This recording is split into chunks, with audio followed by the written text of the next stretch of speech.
Here, visitor, and welcome to this sacred site.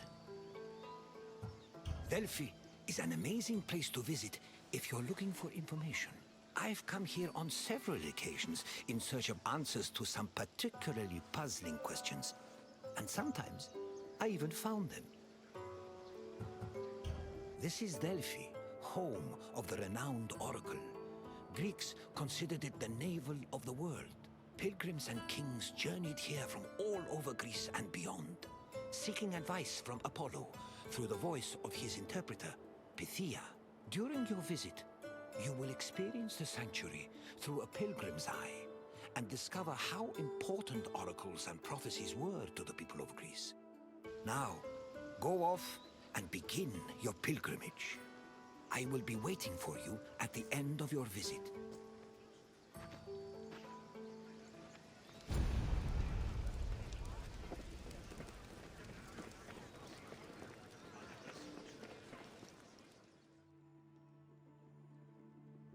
On their journey to the Temple of Apollo, pilgrims walked this sacred path up Mount Parnassus.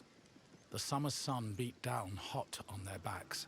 Along the way, they took in the magnificent monuments, treasuries, and statues that adorned the road. These landmarks were tokens of people's reverence for the oracle's benevolence. All were dedicated to Apollo, and most were offered by cities to commemorate military victories. The monuments represented not only their donors' piety, but also their power and wealth. The sanctity of Delphi has endured to the present day, and visitors still take this very same route.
One of the most impressive dedications to Apollo came from the Cnidians, a Greek population that colonized the island of Lipari, north of Sicily. The story behind this dedication is notable. The Cnidians were at war with the Etruscans in the Tyrrhenian Sea. Seeking a good omen, the Cnidians consulted the oracle, and following her advice, they successfully captured 20 enemy ships. To thank Apollo, they offered the god the same number of statues as ships seized.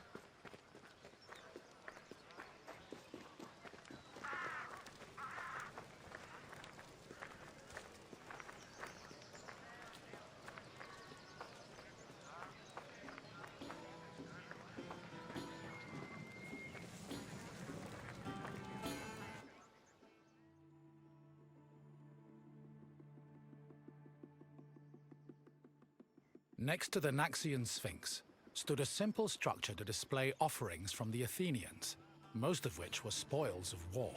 In particular, these offerings, called ex votos, were prows of sunken Persian ships. The Athenians built the portico after their naval victory over the Persians in 478 BCE.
Once arriving before the temple, pilgrims wishing to consult the oracle had to first pay a tax.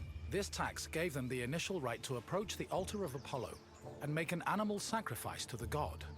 But before proceeding to the Pythia, the preliminary ritual had to succeed. If the animal reacted favorably and showed signs of acceptance to the god, it was sacrificed, and the pilgrim would be allowed to enter the temple to question the Pythia.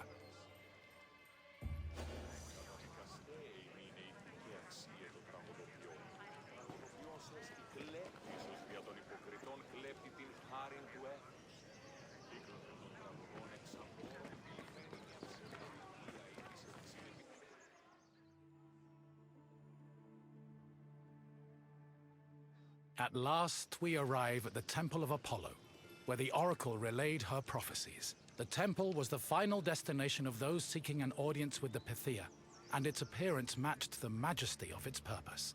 Atop its imposing columns, the structure's pediments displayed famous mythological scenes, sculpted by the renowned Greek artist Antenor.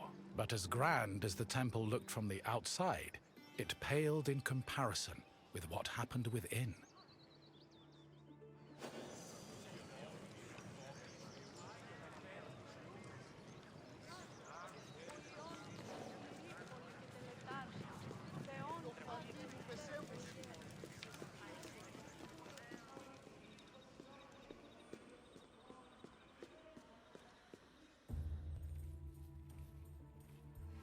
Prophecies were given in the most restricted part of the temple, the Aditon, by a chaste woman known as the Pythia.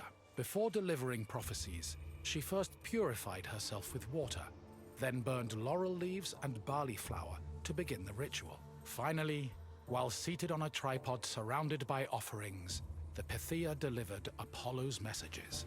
Her words were often strange and indecipherable, and required further interpretation by the temple's priests. Despite much research, the exact causes of the oracle's behavior while prophesying are debated to this day.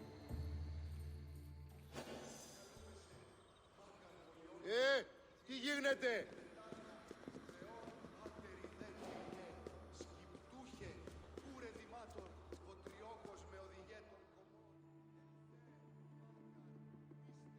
Myths say that while searching for an oracle who could impart their words to mortals, Apollo established a sanctuary on Mount Parnassus.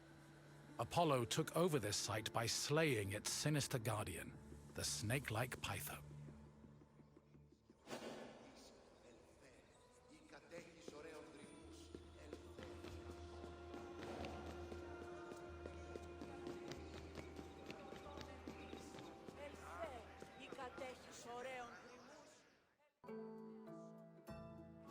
Your visit is complete. I hope you now understand how important this sanctuary was, and how it affected the lives of people both in the Greek world and beyond its borders. To be honest, I could speak about Delphi all day.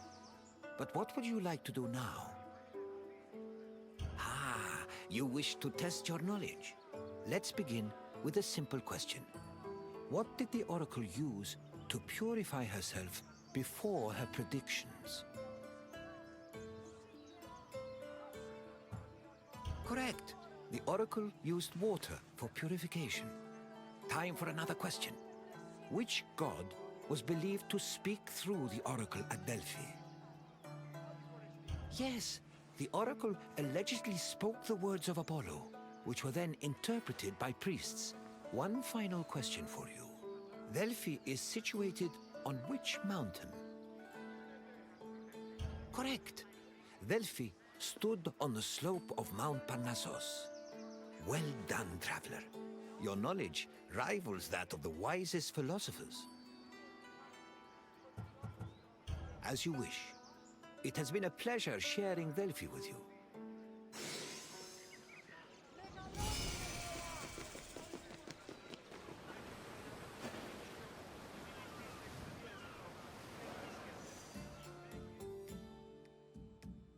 Greetings, wanderer, and welcome to the port of Piraeus. Piraeus is one of the busiest, most important ports in the Greek world. Money flows through here like a river that runs all the way to Athens. Acting as a port for Athens, Piraeus welcomed merchants, goods, and travelers from all over the world. It was a central part of Athens' economy, but it was also fortified enough to protect the city's considerable fleet. When you finish exploring the port, find me, and we will talk further.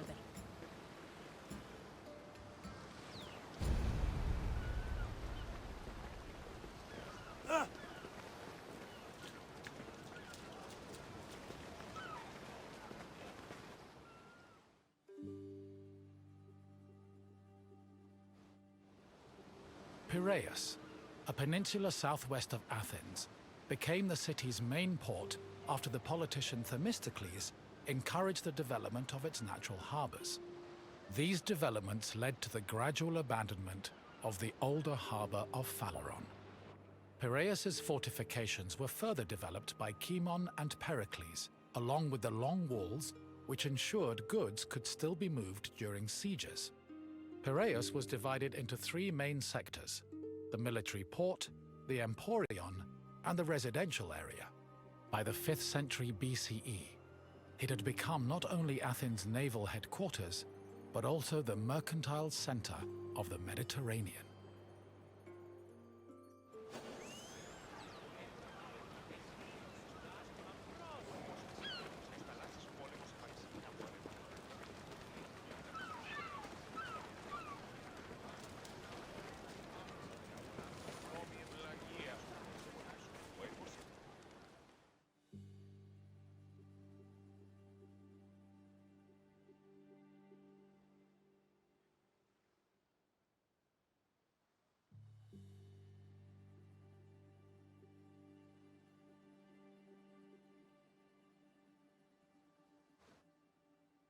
Piraeus's development during the 5th century BCE attracted a large population. Many craftsmen, merchants, bankers, sailors, and ship owners moved to the port in great numbers. The population was a mix of Greek citizens, foreign visitors, and immigrants, known as metics. The variety of the port's inhabitants gave Piraeus a cosmopolitan atmosphere. Most of the residents were involved in trade, but others worked on shipbuilding or in larger-scale industries like shield factories. Piraeus' commercial focus offered many opportunities for those seeking to increase their wealth and status. One such rags-to-riches tale is that of Passion, a slave who eventually became a citizen and earned a fortune thanks to his bank and his shield factory.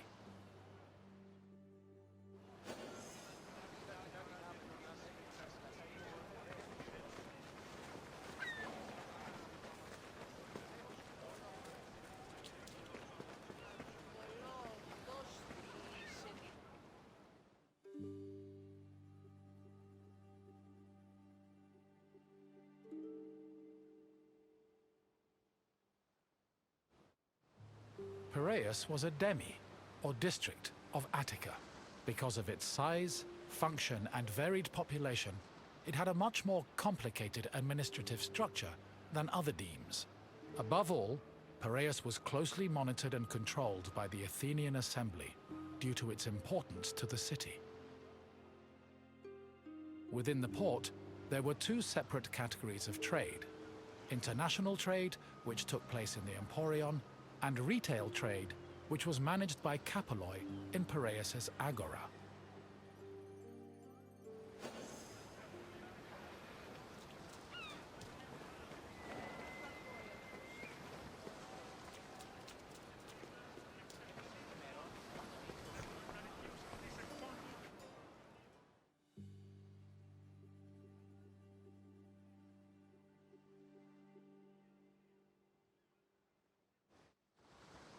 The Emporion was a commercial port dedicated to trading goods from overseas. All international transactions were required to be made within its limits and needed to be exclusively wholesale. Elected magistrates managed all business and laws in the port. Meanwhile, port authorities known as epimeletes oversaw trade and took care of the regulation of prices. This was an especially crucial duty, as the amount of supplies and goods could fluctuate wildly based on factors like bad harvests or lost cargo. Common products sold in the Emporion included vegetables, fruits, fish, leather, timber, marble, metal, weapons, and ceramics. According to Hermippos, Athens was also wealthy enough to afford the finest goods from all over the world, including figs from Rhodes, almonds from Thassos, oil from Samos, and wine from Chios. Taxes were collected on all merchandise that came into the Emporion, which provided Athens with a major source of income.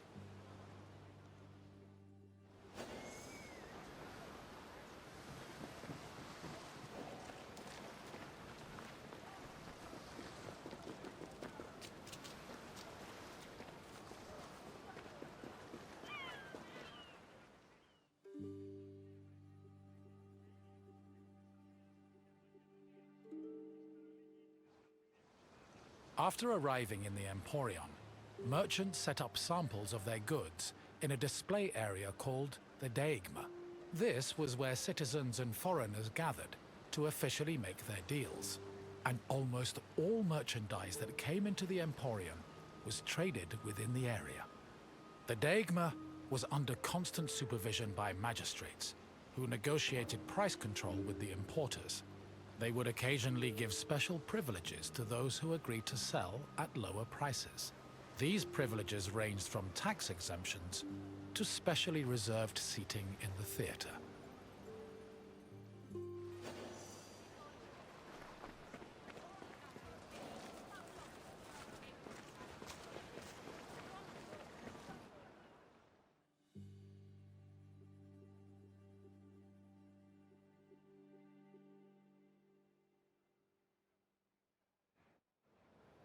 Piraeus was a deme, and as such was supervised by a magistrate called the Demarchos.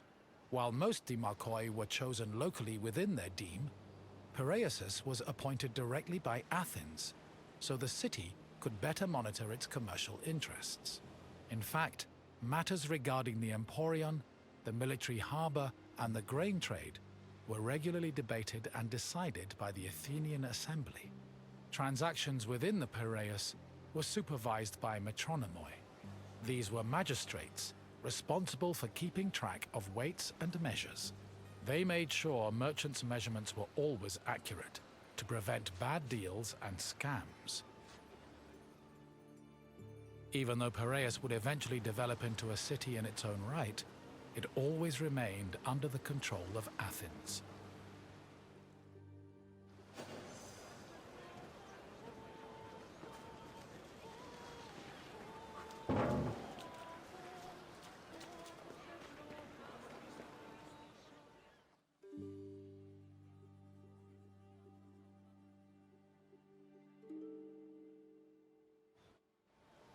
A commercial tax of 2%, or a pentecost, was placed on all cargo entering and leaving Piraeus. The tax was collected by a group of 5 people called Pentekostologoi. According to Andocides, this position could be bought for the hefty sum of 30 talents, or 180,000 drachmae. However, most of these officials made a profit of up to 6 talents, making the job very lucrative. While merchants were responsible for setting the value of their goods, Pentekostologoi had the power to challenge the value, if they saw fit. Furthermore, merchants were required to register with these officials before they could transport, display, and sell their goods. Overall, this system provided Piraeus, and by extension Athens, with a tremendous amount of money.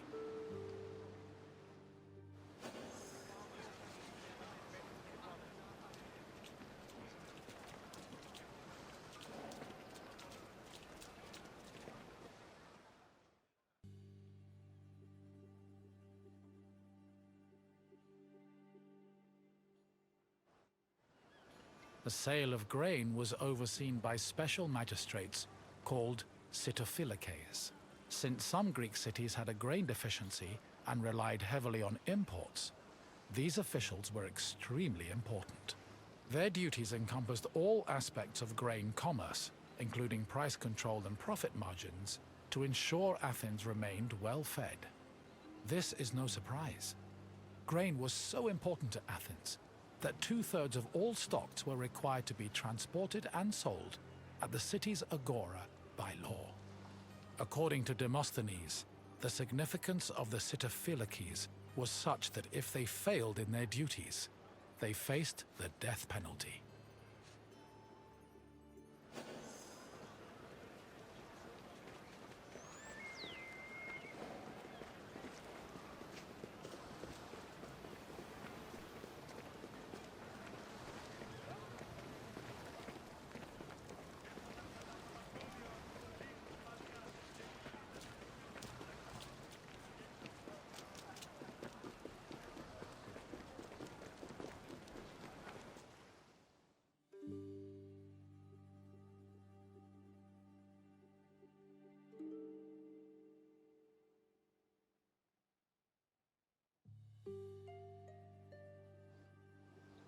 The Emporion operated on a foundation of credit and loans. Overseas commerce was handled by 2 types of tradespeople. Emporoi transported cargo in borrowed ships, while Naukleroi were ship owners who moved goods on their own vessels. Elsewhere in the Emporion were bankers and accountants who arranged loans and kept track of incoming and outgoing ships. Emporoi and Naukleroi financed their maritime voyages with these loans, which often had a high interest rate due to the dangers of sea travel. Emporoi used the loans to pay for both the cargo and the right to a ship, while Naukleroi only had to pay for their crew. Loans and interest were repaid upon a ship's return to port. However, in the event of a catastrophe such as a shipwreck, the merchant and ship owner were released from their obligations, and the losses were transferred to the lender.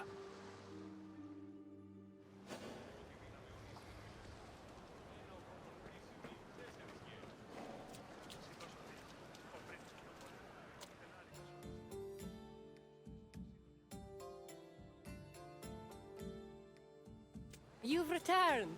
I hope you enjoyed your stroll through the port. Piraeus was important to Athens' commercial interests, but it eventually came into its own as a vibrant and bustling port. If you have any questions, don't hesitate to ask. If you say so, let us see what you've learned, Wanderer. First, a simple question. Which Athenian politician originally encouraged the development of Piraeus' natural harbors?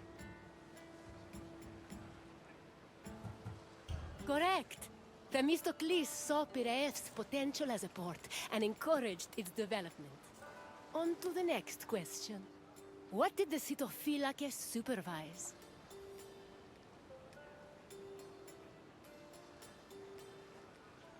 It was Metronomi who were in charge of Piraeus' weights and measures. Try again. Yes, Sitophilakes had the extremely important responsibility of handling all matters related to grain commerce. Only one question left. What was the name of the slave who took advantage of Piraeus' opportunities to earn themselves citizenship? Correct!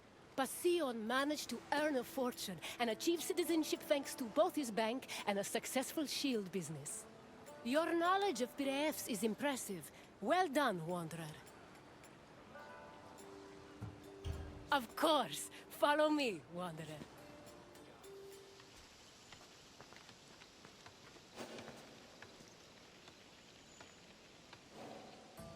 Welcome, traveler, to the sanctuary of Asclepios, a place of rest and healing. The sanctuary of Asclepios is an amazing place, even for those with only a passing interest in medicine. It was a fascinating location, combining the mystical, religious, and scientific. And if someone happened to pass out, they'd luckily be surrounded by skilled physicians. This is the sanctuary of Asclepios, the god of medicine. It was here that the sick and weary came, seeking cures for their ailments. Sometimes the medical practitioners provided the cures, and sometimes the healing came from the gods themselves. This tour will help explain the inner workings of the sanctuary, as well as the unique way the Greeks approached medicine. I hope you enjoy yourself. I'll be waiting for you at the end of your visit.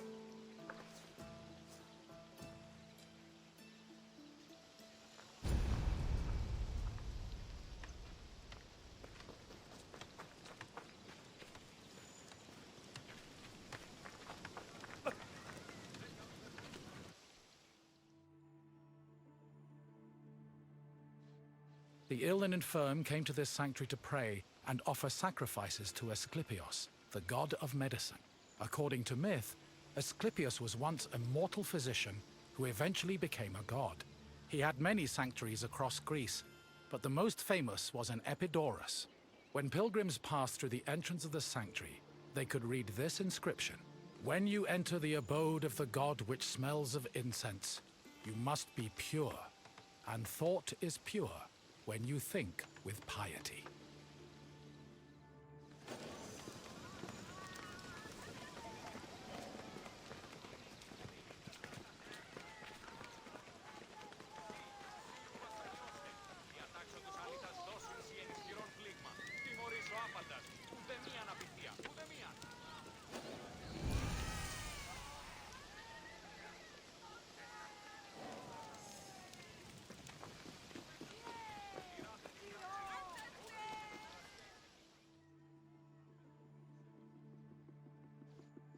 Medical steles constituted a sort of hub between medicine, religion, and the divine.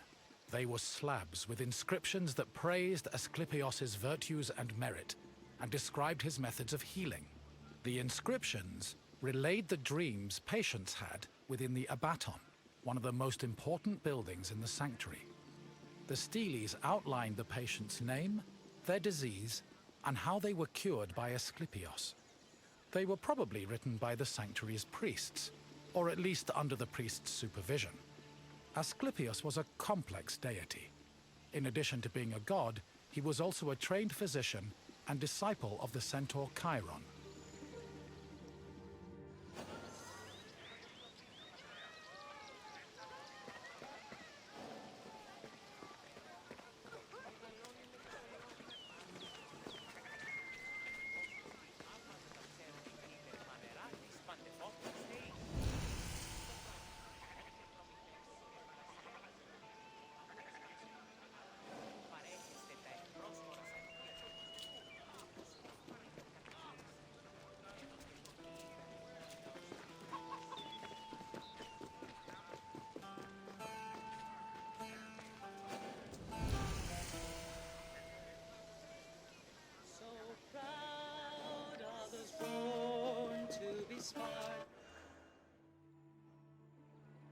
In ancient Greece, religion was inseparable from rites, processions, and sacrifices. This was no different in Epidaurus, and visitors to Asclepios' sanctuary needed to prepare themselves accordingly. Pilgrims cleaned themselves in order to be pure, then offered Asclepios food like honey cakes, cheesecakes, baked meats, and figs. The food was placed on the sanctuary's holy table, where it was presumably later taken by priests. After the preliminary offerings, visitors were allowed to enter the abaton, where they would hopefully encounter Asclepios in a dream. Medical steles also mention that healed patients sometimes gave additional offerings to Asclepios as thanks for being cured.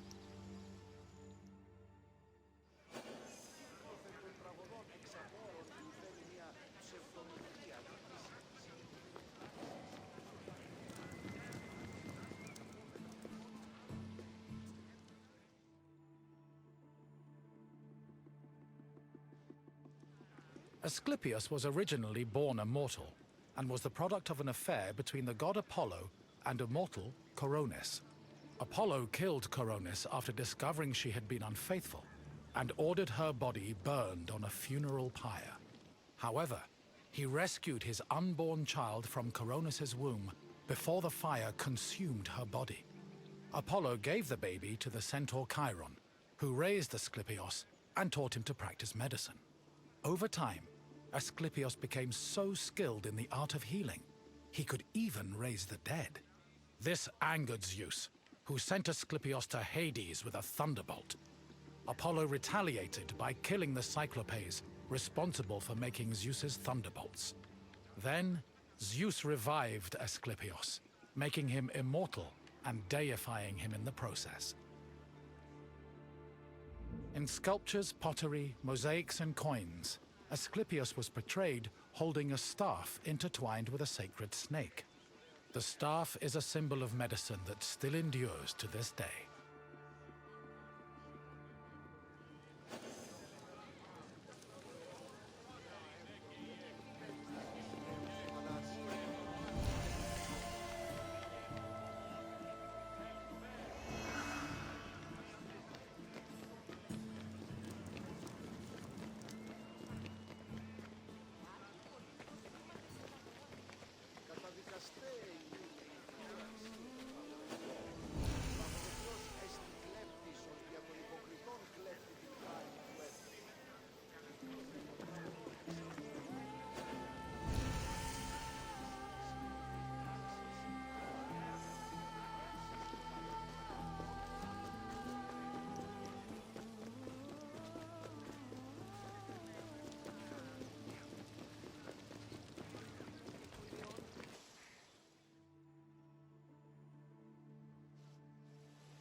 The Epitouteon was the priest's residence.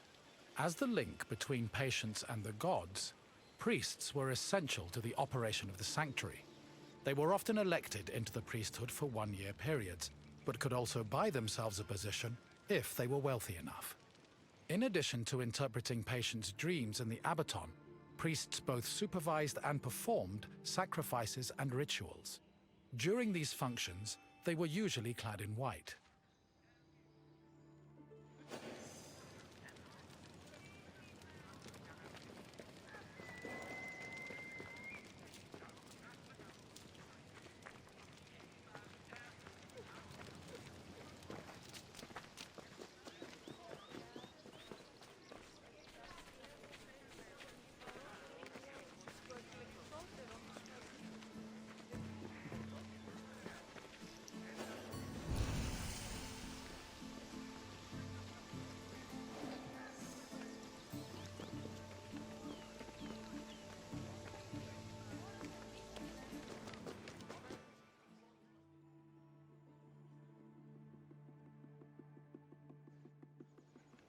The abaton was built in the northern boundary of the sanctuary, where it surrounded a sacred well whose water was believed to have therapeutic properties. The abaton was where pilgrims went for incubation, or dream rituals. Details of the incubation ritual have been described in unearthed medical steles. They were also noted in Aristophanes' play Plutus, which featured a more comedic view of the process.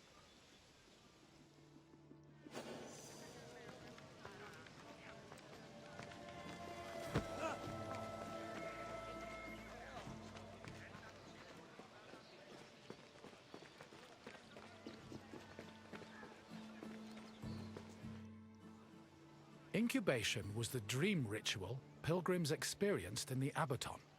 After completing the necessary preliminary rituals, pilgrims were allowed to enter the sacred building, where they lay prone. As they took in the smell of burning incense, the sanctuary's priests extinguished the oil lamps and asked them to sleep in silence. Once they were asleep, Asclepios would appear in their dreams and give his medical advice. The advice included diet and treatment recommendations, as well as requests for specific offerings or religious rituals. Upon waking up, priests interpreted the patient's dreams, unless a patient had been miraculously healed in their sleep. However, if a patient was completely beyond help, they were removed from the Abaton. This was to adhere to a ritual law that stated that no one could die or be born within the building.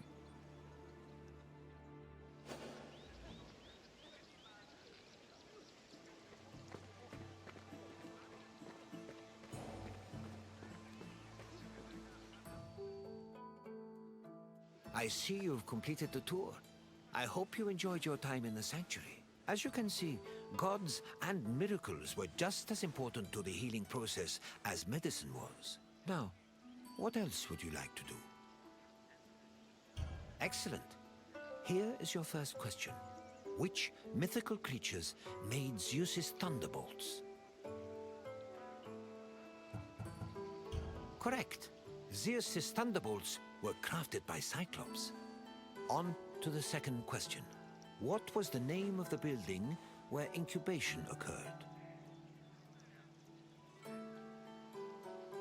Yes, pilgrims entered the Abaddon to undergo a dream ritual in the hopes of curing their ailments. One final question for you. Who was Asclepios' father?